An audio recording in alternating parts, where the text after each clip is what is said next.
એક બાજુ પીએમ મોદી વિશ્વગુરુ બનવાની તૈયારીઓ કરી રહ્યા છે તો બીજી બાજુ આંતરરાષ્ટ્રીય મીડિયા એ પીએમ મોદીની સામે સવાલો ઉઠાવી રહ્યું છે। તો આ સવાલો કેમ ઉઠી રહ્યા છે, જેમાં તાજેતરમાં જ પીએમ મોદી આંતરરાષ્ટ્રીય પ્રવાસ દરમિયાન નોર્વે પહોંચ્યા અને નોર્વેમાં એક મહિલા પત્રકાર દ્વારા પ્રશ્ન કરવામાં આવ્યો, ત્યારે તેનો જવાબ આપ્યા વિના પીએમ મોદી ચાલતી પકડી લે છે। આ વિડીયો એ સોશિયલ મીડિયામાં વાયરલ પણ થઈ રહ્યો છે।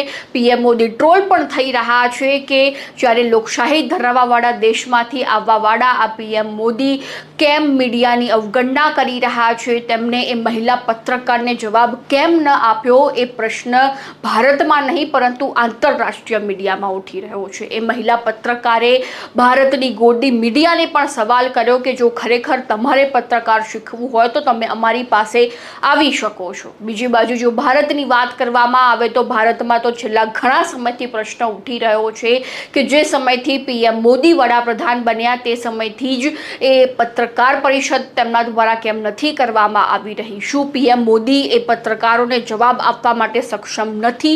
જેવા અનેક પ્રશ્નો લોકોના મનમાં ઉઠી રહ્યા છે અને જેટલા પણ ગોદી મીડિયા છે તે પીએમ મોદીના જો ઇન્ટરવ્યૂ લેતા હોય તો તે ઇન્ટરવ્યૂ ચોક્કસપણે ઔપચારિક હોય તે રીતના દ્રશ્યો સામે આવતા હોય છે। અને હવે આ મુદ્દે તમારું શું કહેવું છે દર્શક મિત્રો, કે ખરેખર પીએમ મોદીએ એ આંતરરાષ્ટ્રીય મહિલા પત્રકારને જવાબ કેમ ન આપ્યો?